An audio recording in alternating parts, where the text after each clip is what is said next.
This is Uncommonly Remarkable. We have surprisingly casual discussions about the lives and notable accomplishments of community leaders, entrepreneurs, and everyday folks like you and me. Think of this podcast as an opportunity to learn something new and to pick up on an entrepreneurial tip or two through open conversation. I'm Artis Beatty. I'm a doctor of optometry and the chief medical officer for MyEyeDr OD. Though we will inevitably touch on topics within my area of expertise, the opinions and conversations held here are separate from my work with my eye doctor. Welcome to the show. What do you do when your world falls apart? When Barry Adkins lost his son Kevin to alcohol poisoning at just 18, he faced that unimaginable question. Instead of becoming a victim, Barry put Kevin's ashes in a backpack and walked 1,400 miles from Arizona to Montana, sharing his story with students along the way.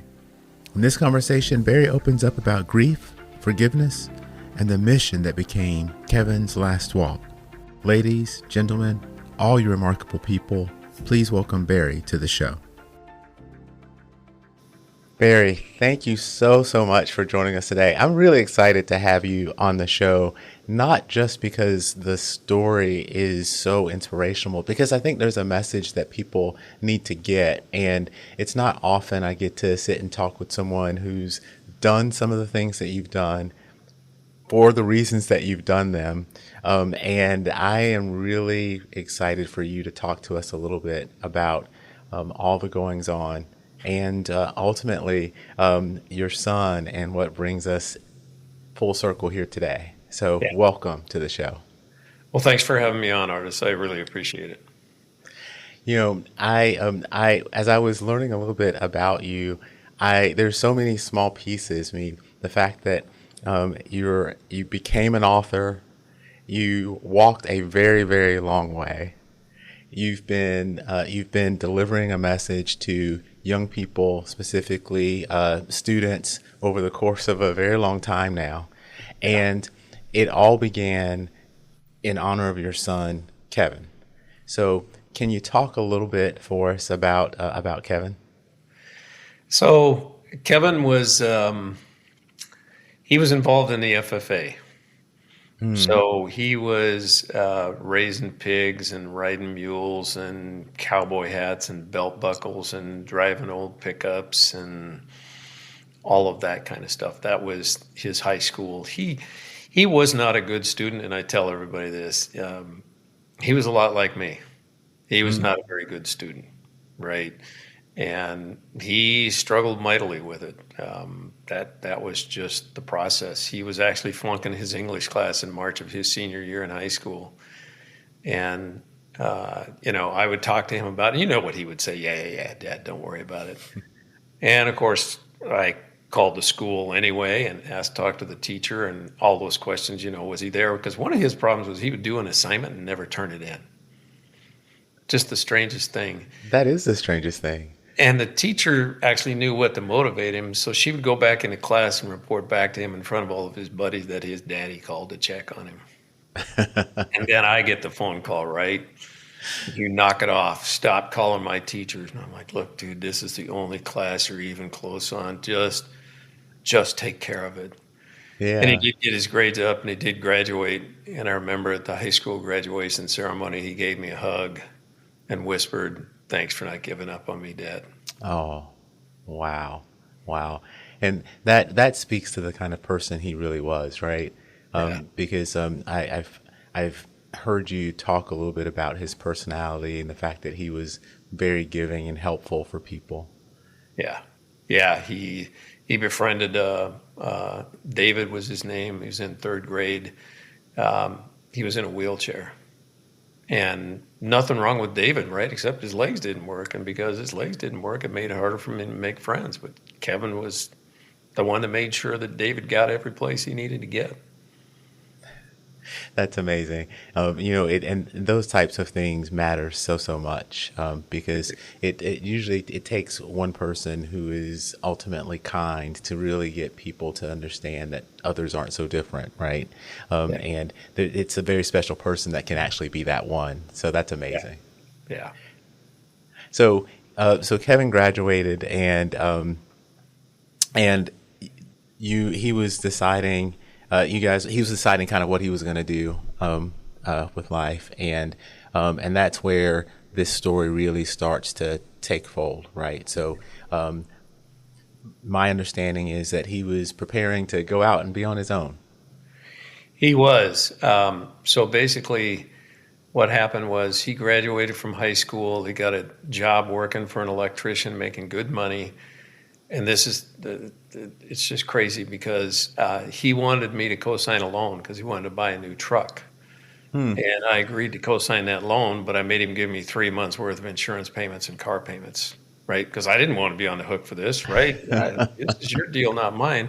And I was hoping he'd find a truck from a private party because I really didn't want to deal with a dealership, right? 'Cause if he does it at a private party, I go to the credit union, sign papers, and I'm out of there in 5 minutes. Right. Go into the dealership because that's where he got it. And I'll never forget sitting down, and the first thing that guy said to me was, "How about some life insurance?" And I'm that guy. I'm that guy who rather indignantly told him that 18-year-old boys don't need life insurance because they don't die. But I was wrong. They do die. He wouldn't live long enough to make a single payment on that truck. Unbelievable. Yeah. A couple weeks later, he started the process of moving out. He threw a bed, a TV, and a dresser in the back of his truck. Came back in, and he walked in the living room, and he said something I've never forgotten. He said he wasn't going to take his toothbrush with him. He'd be back tomorrow morning and grab it. And I walked out front with him like I normally do. It was just a thing. Walked out front with him, gave him a hug, told him I loved him and to be careful, and watched him drive away. It was the last time I saw him alive. That night, his friends decided to throw a housewarming party. Started with a keg of beer, moved on to shots.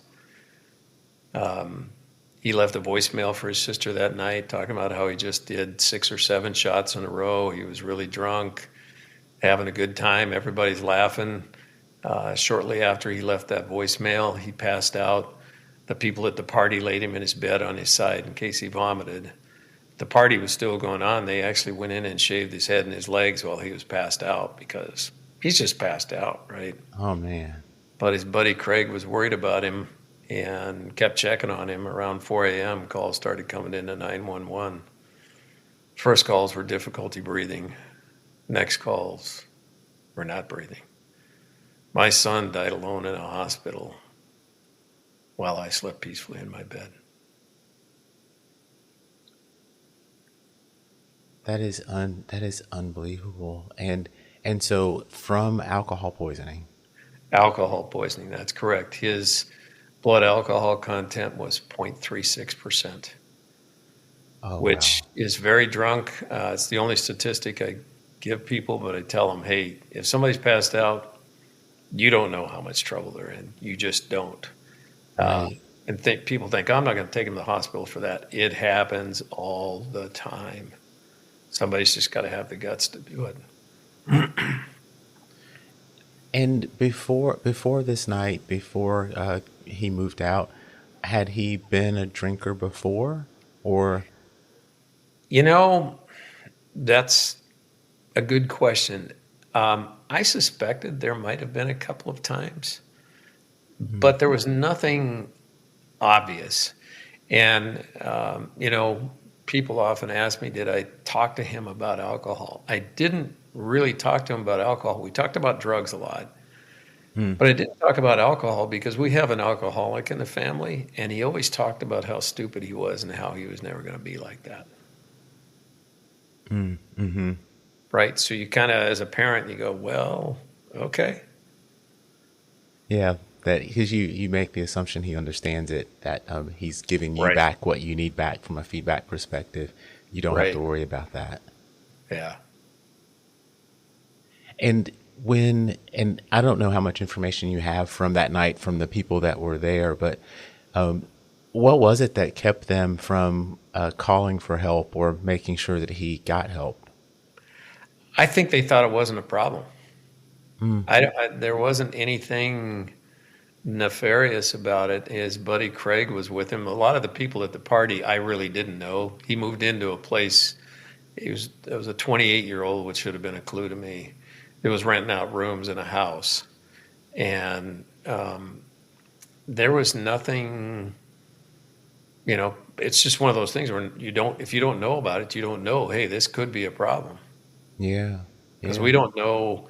He said 6 or 7 shots, but I've been told those were probably double shots, and uh, I've heard, obviously, it was a party, two different versions. One of them said it was Jägermeister, and the other one said it was Jack Daniels. Well, I don't know Mm, about Jägermeister, but Jack Daniels is a pretty, 12 shots of that is way too very much. stiff. Yeah. Yeah. So he went to the hospital eventually. He passed away, but you didn't know. How did you find out? So the next morning was Sunday morning, right? My wife and I are sitting around drinking coffee, talking about what we're going to do or not do that day. At about 8:30 in the morning, the doorbell rings, and we're looking at each other because we weren't expecting company. And I open the door, and I see two police officers and somebody in plain clothes at my front door. Should have been a big red flag, right? It should have been. But again, I'm that guy. It didn't even occur to me that something bad had happened. I actually Mm, joked with them as they came in. They didn't laugh at any of my jokes. One of the officers and the person in plain clothes stayed by the front door. The other officer walked in and stood in front of a brown chair that Kevin had sat in 2 weeks before and talked about how his life was finally beginning. He said there'd been an accident. Your son is dead. We asked who, because we have a number of children. hmm They said it was Kevin, and they handed me his driver's license. There's something pretty final about it when a police officer hands you your child's driver's license, because until that exact moment in time, you're holding out hope. Mm, This is all a big mistake. You've misspelled the last name. You need to be 3 streets over, yeah, at least next door, right? Any right. place but my place. But when they hand you your child's driver's license, you know he's gone and he's never coming back. That is absolutely unimaginable. Particularly, I mean, when you think about you just saw him the day before, he was off to start something new, Yep. and he was coming back to get his toothbrush, Yep. and you had no indication that he wouldn't be back until people come and show up at your door. Yeah. Yeah. How did you process that in the moment and start to be able to understand what was going on? You don't. People say they can't imagine, and I agree with that. You don't. Um, I was angry with God, Artis. Mm, And I told him, and I used some very colorful language to tell him, back up time, you're God, back up time, take me, let him live. And I don't think that's unique for a mm. parent to say that. Any parent would say that. A couple days later, I had another life-changing event. And this is hard for me to describe, but I'm going to do my best. I was in bed. It was about 4 o'clock in the morning, and I had this sense that someone had walked in the room. You know how somebody walks in behind you or something? Mhm. Mhm. I had this sense that somebody had walked in the room. Then there was a Mm. light I'd never seen before and haven't seen since. And there was a message. Kevin didn't suffer, and something very good would come from this. Oh, And wow. before I could wrap my head around it, it was gone. I Wow. didn't, just, and I'm not, I tell everybody, it's not that it made everything better because it didn't, but it did give me a mission that I didn't understand there. And, I tell everybody, I don't know if it's the something very good, right? And I think I'm going to spend the rest of my life chasing that. And so as time went on, you obviously had to make arrangements for him. How did you make the decision that you were going to do something as monumental as go on a very long walk from Arizona to Montana? I like it. So we decided to have him cremated. And I remember going down to the funeral home, and you walk into the funeral home, and they've got nice pictures on the wall, and they're playing music in the background.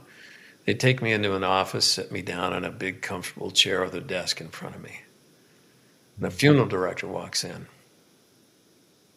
sets an urn down in front of me. An urn that holds all the remains of the kid that I burped, changed his diapers.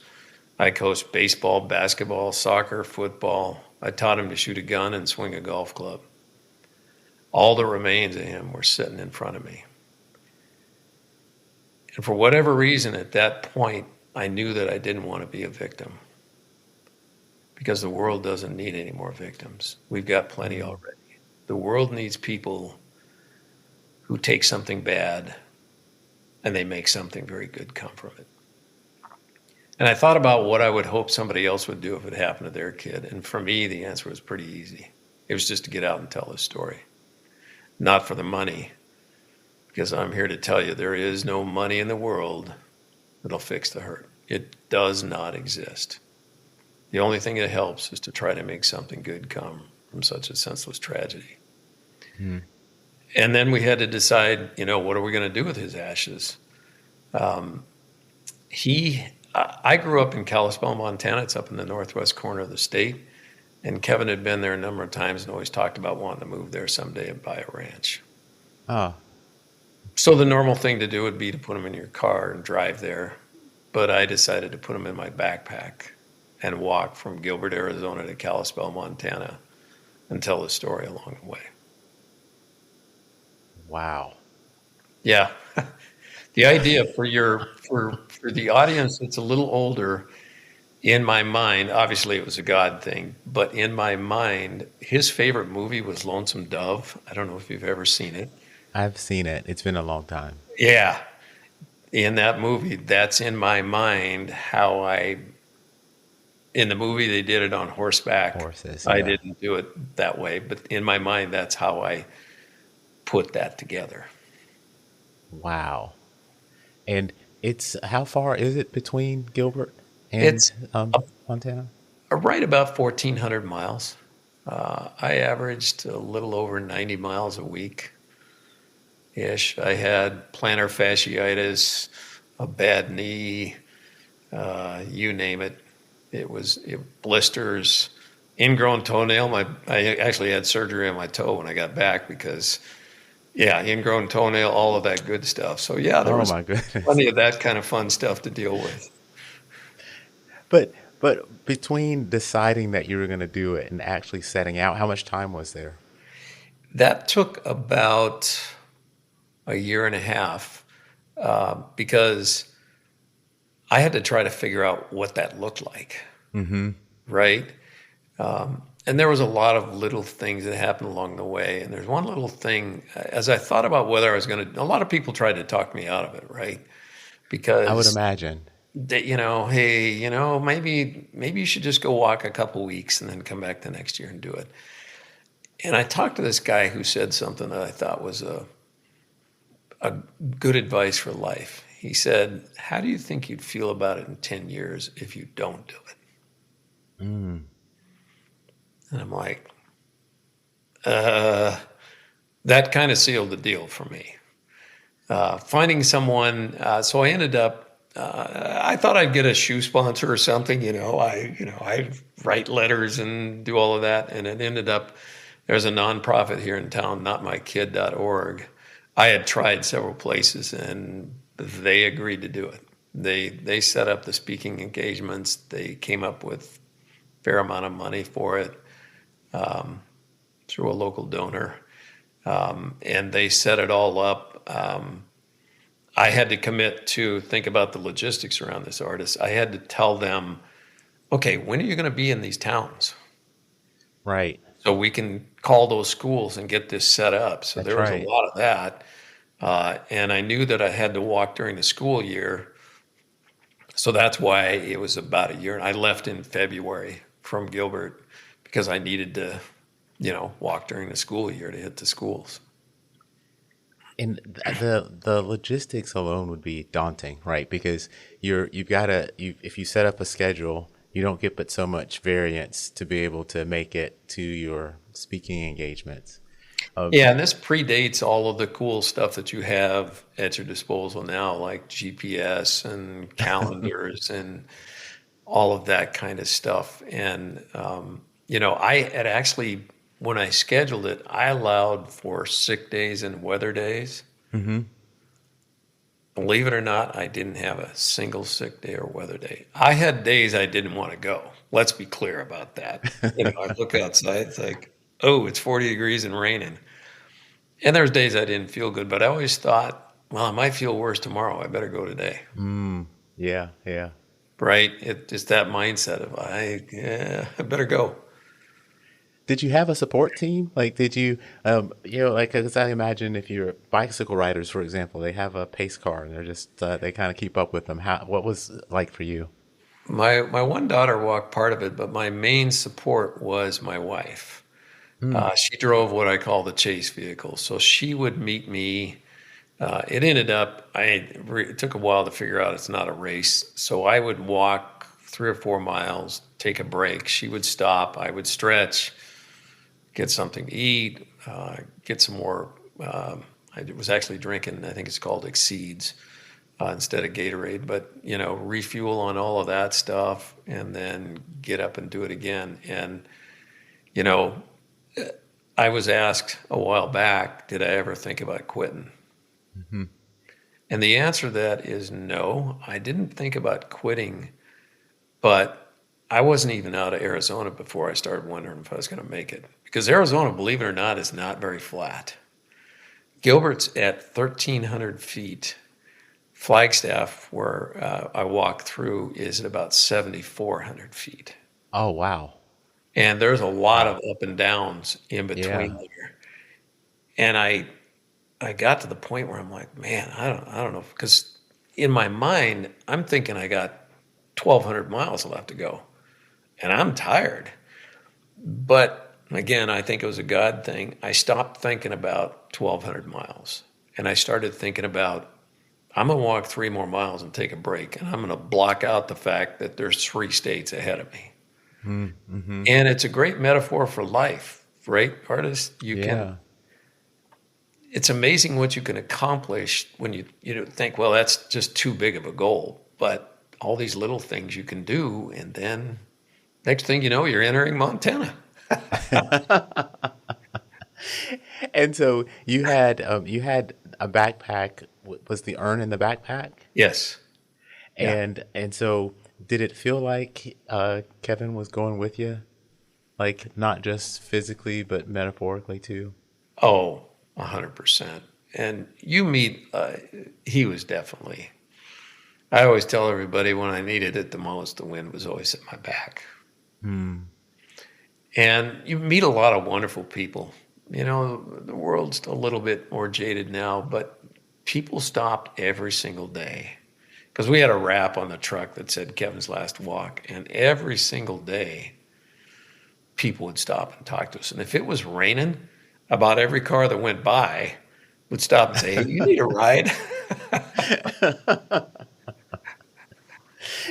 That's awesome. I mean, people, you kind of underestimate the innate goodness of people, right? Like Yeah, everybody's going about their day to day, but underneath it all, most people are genuinely good people, and they don't want to see other people suffer or have a hard time, and they, right. given the opportunity, they will help. But it's so interesting to think you're walking, you've got a chase vehicle, and nobody wants you to be in the rain, Yeah. which is And probably the coolest thing that happened on the walk, oh, there was a ton of cool things. Let's be clear about that. But I had spoken at Flagstaff High School, and I was just reading in my book. I think I may have actually been north of Page. So I was a few days outside of Flagstaff, and I saw a car go by and put on their brake lights, and I thought, oh, cool, I'll stop, take a break, and talk to this Mhm. guy.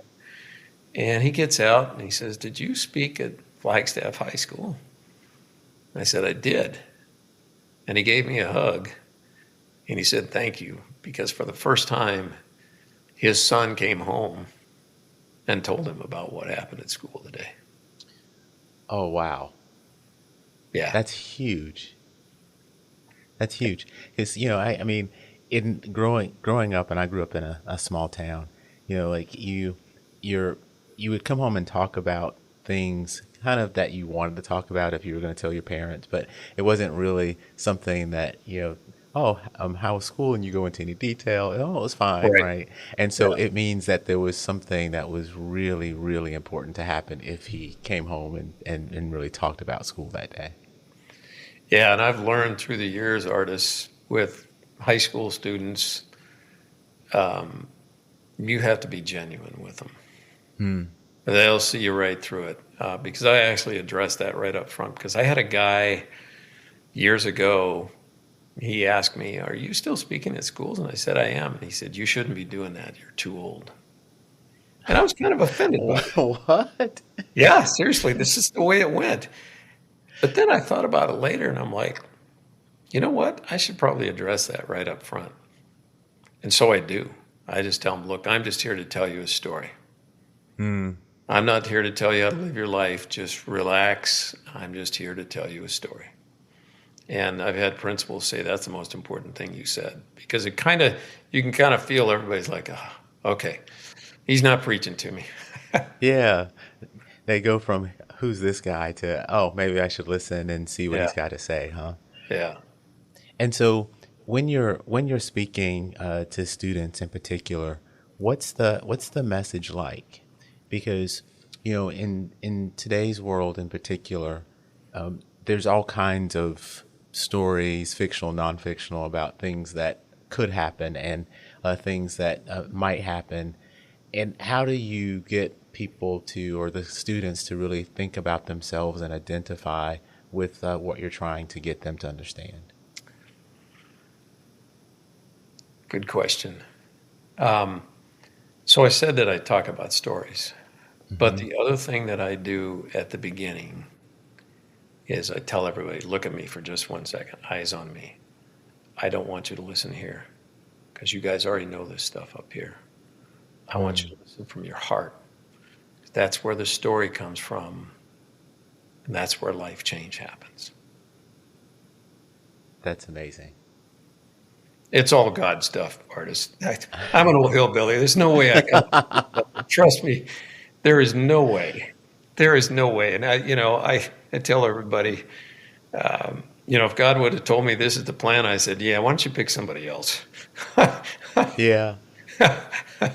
And really, I was really curious as to whether or not you had written things before, because you decided to write a book around this, and I wondered if you were a writer, if you had done a lot of public speaking, like, because it just seems like you're doing, like, this is a really big thing for someone to do.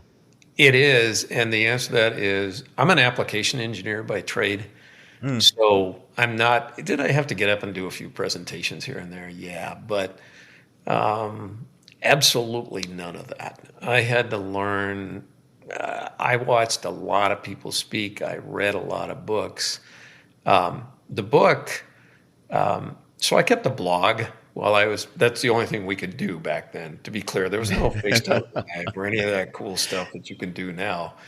But I kept a blog, and when I got done with the blog, I called one of my buddies up who had actually come and surprised me on the walk, came and visited me, which was really cool. And I said, hey, I'm going to print out this blog. Do you want a copy of it? And he said, no. I Oh. said, oh, okay. Well, why not? He said, because you're going to write a book.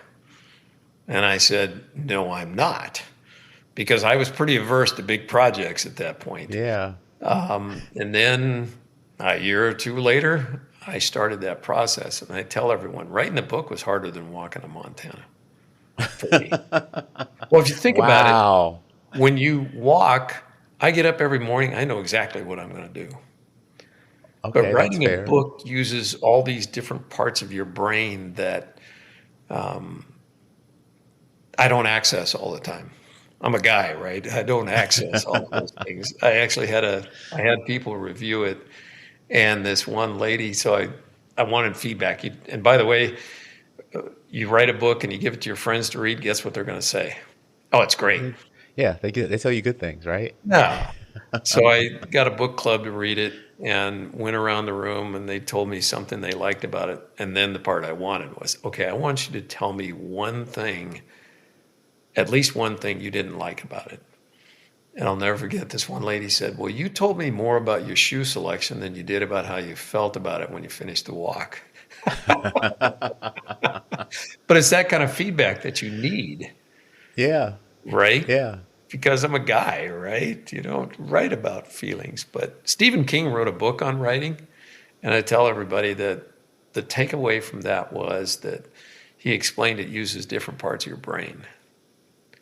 There's the creative part of your brain, and then there's the logical part that kind of puts things in place. And he said, you don't try to do them both at the same time. Mm. And he said when he writes all of his books, he would close the door and just type. Don't worry about where it's going to go or whether you're ever going to use it. Just type. And then later, with your logical part of the brain, you try to figure out, is this usable? Where would it go? That kind of thing. Yeah. And that makes sense. That makes sense. Yeah, it does. Because it's two different parts of your brain.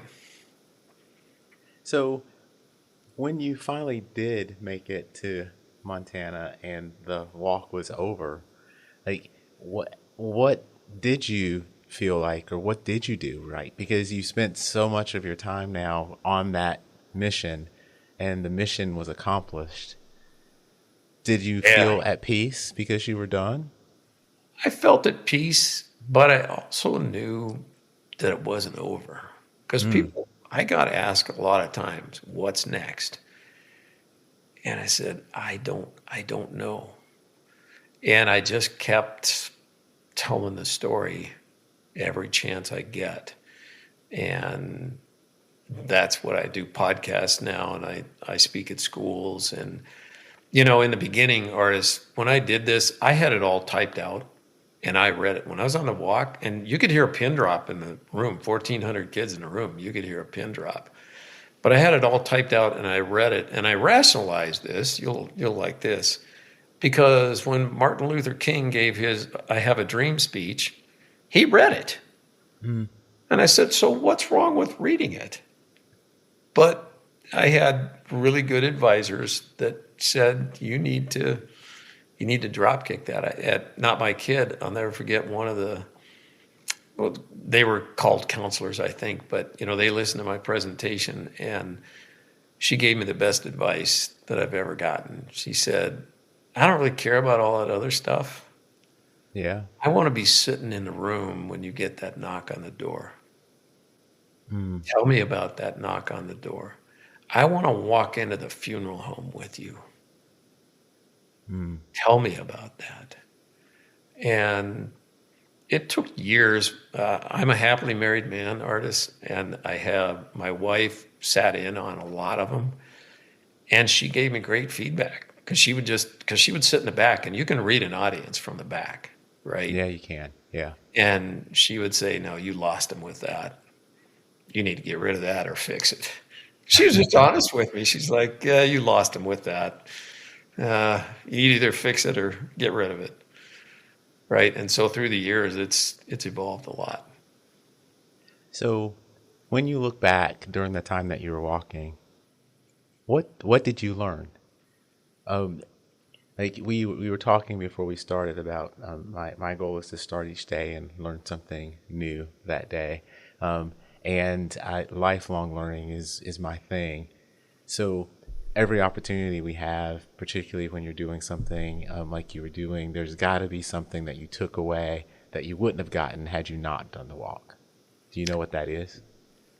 It's a couple things. One of them is one we already talked about, that there's a lot of wonderful people out there. But what I also learned is through God, anything is possible. I mean, look at me. I'm like 5'5", 160 pounds. I am not somebody you could think You know, one of the places I walked in, and they're like, "Well, you're not at all like I was expecting." She said, "We were expecting somebody 6'5" with a big beard and long hair to come in and sit down." And I'm like, I I learned that you can. It's incredible what you can do with help from above, and when you buy in on it. It's But you have to amazing. buy in on it 100%. And I was bought in, right? I mean, I was 100% bought in on it. And when you speak now, and when you were speaking then to students, younger people, what is it that you wanted them to be able to take away from hearing the story? Three things, three big things, and they're all biblical truths. And the first one's about decision making. The two Mm, most important decisions you're ever going to make, apart from following Jesus Christ, are about drugs and alcohol. You know stories, I know stories, we all know stories. You need to educate yourselves about the dangers of drug and alcohol abuse as if your life depends upon it. mm, Because it does. does. It Yeah. does. And the second thing's about adversity. Bad stuff happens to everybody. Mm-hmm. Mm-hmm. The way you respond to adversity is going to define your life. Notice I didn't say might. Yeah, It will. it will. It will. And the third thing, and maybe most important, is about this thing called forgiveness. Mm, Because it was easy for me to forgive the guys at the party because this was Kevin's choice. This was his decision. And it's easy for you to forgive your kid, right? That's what parents yeah. do. But there's one person who was pretty hard to forgive, and that was me. It took 1,400 miles and 5 pairs of shoes, but I have found a way to forgive myself. Ah. Mm-hmm. And I heard a pastor describe it best. He said that anger and vengeance lead to one thing: destruction. Forgiveness leads to healing. And I would add, sometimes the most important person you need to forgive is yourself. Yeah. We all make mistakes. It's the way you handle it that matters. That is so true. And I've had the privilege of being able to speak to some people who have gone through some tremendous adversity. And the common thread is exactly what you described. It's the difference between becoming a victim and deciding, no, I'm not going to be a victim, and handling the adversity in a manner that allows it to build character, build you as a person, and then be able to help other people. And that's exactly what the Bible teaches us. I think the one I quote, it's James, I think it's chapter 1, where he says, "Count it all joy, my brothers, when you meet trials of various kinds." And I agree with the verse, but I always think there's no joy in it when it's happening. The joy comes afterwards, After. Yeah. right? But um, these things fundamentally change your life, and they can change your life for the good. That's part of the grief process. Um, I've had some discussions about that, and maybe I have a little. This may sound a little terse, but um, one of the things I wanted to do was to feel the way I did before he passed away, Hmm. right? Yeah. And that's simply not possible. The old you dies with your child. Hmm. There's a new you there, and it's up to you to define that new you. But the old you is gone. You will never, and it sounds harsh, right? But it's true. Mm-hmm. You're never going to feel that way again. And you have the opportunity to define who that person is and becomes, Yes. and it's all in how you decide to do that. Yeah. Yeah. So if people are hearing this story for the first time and they want to know more, where do they go? How do they find out more about you and Kevin and your book? Um, the best place to go is my Facebook page for that. It's Kevin's last on Facebook. It's just Kevin's Last Walk, all one word. All the podcasts are there. The website is kevinslastwalk.com. Um, and there's ways to get a hold of me at both of them. And I tell everybody, um, Here's the thing, Artis. It's never about the money for me. Hmm. If it's in Arizona, I do not charge a dime to go anywhere. If I have to travel, there's travel costs, but that's it. It's just travel costs because I'm not looking to make any money on this. That's remarkable. I just want to tell the story. The book's on Amazon. If you type in my name, Barry Adkins, it'll come right up at the top. Well, I'm going to link all of those things in the description of the episode so people who are doing other things, driving around, don't have to try to pin it down. They can go and click it. But it has been phenomenal just to talk with you. I've been actually looking forward to it for a few weeks.